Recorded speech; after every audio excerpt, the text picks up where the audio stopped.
Captain America Civil War comes out in cinemas in a week's time, and I am just so freaking excited about it, and for that reason I wanted to make a video just so I could talk about it. Plus I kind of wanted to highlight for the people who might not know or understand why this film is such a big deal. Basically the story is being adapted from the comic book storyline Marvel's Civil War, which features all the roster of superheroes uniting either for or against this real world subject, which in the comic was superhero identities and whether they should be made public or not. In the film it's going to be slightly different. It's going to be the heroes are either for or against being held accountable for their actions. As we've seen in the trailers, there have been countless global issues which have caused massive amount of damages. They've caused many lives to be taken, and the government now thinks that these superheroes should be held accountable and should be registered with the government as an official government force. And like in the comic book, it causes a rift in the superheroes, creating two camps, one for and one against. The two big figureheads of the teams are Captain America and Iron Man, with Iron Man being for registering with the government, becoming an official government team, and Captain America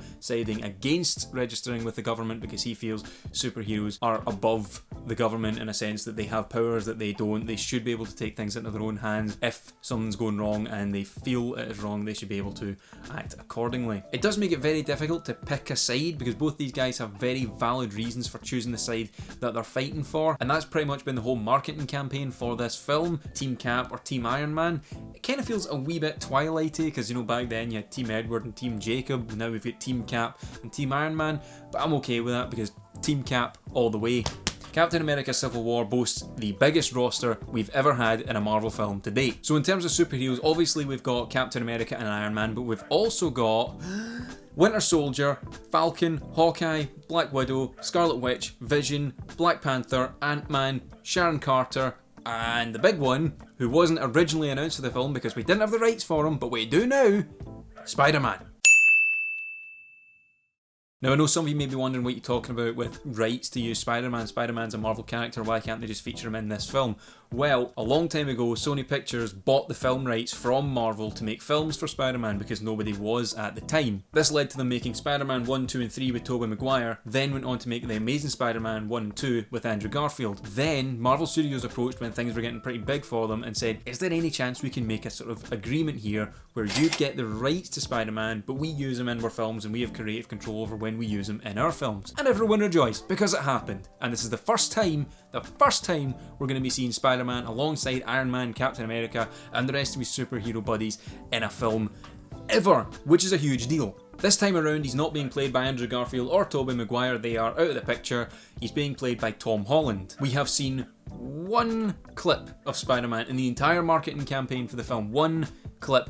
On the roof!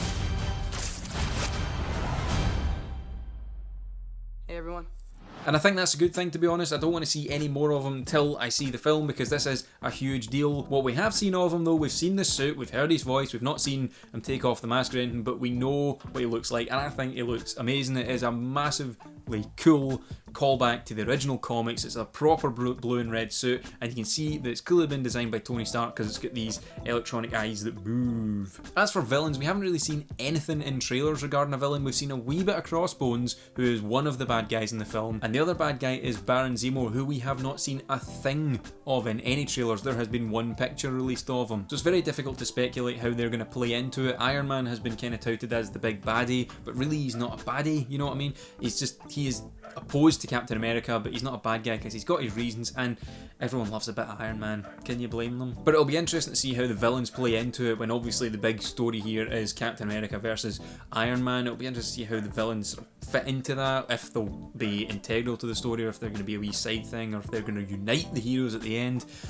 Who knows? So we know what the film's going to be about, we know who's going to be in it, we know that the directors are going to be Joe and Anthony Russo, the same guys that directed Captain America the Winter Soldier, which is my personal favourite Marvel Studios film, and I love their style. Every frame of the film looks like it could be a panel from a comic book, and to me that is just so important. It's just such a nice touch and it just looks so good. I have a massive amount of respect for these two guys. They have taken on a hell of a task. They have so much weight on their shoulders and so much pressure on them because this is one of the biggest comic book storylines of all time. As I've already said, this is the biggest superhero film of all time. This is the film with the most amount of comic book characters in it at one time, and they have to juggle each and every one of them to make each character have a purpose and none of them be useless. And honestly, I have full faith in them. I just know in my head, I just know they're going to handle it right. I'm so excited, I've said it already, and I just can't freaking wait. My only worry about this film, and I only have one, and it's a tiny one, is that the film is a Captain America film. It's not an Avengers film, and just purely from a marketing side of things. Personally, I think people would be more likely to go see an Avengers film rather than a Captain America film. That being said, I don't really think it's a big deal because the trailers and posters kind of give it away that it's a big film.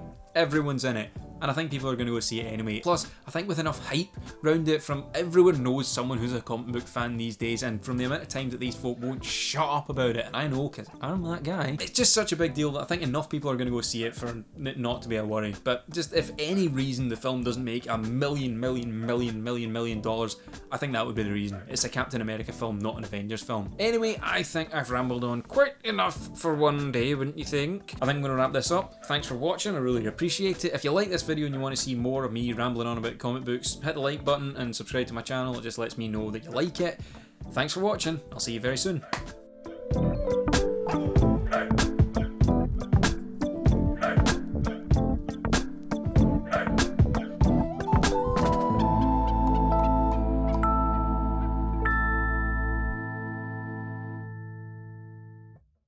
This time round he's being played by, what's his fucking name?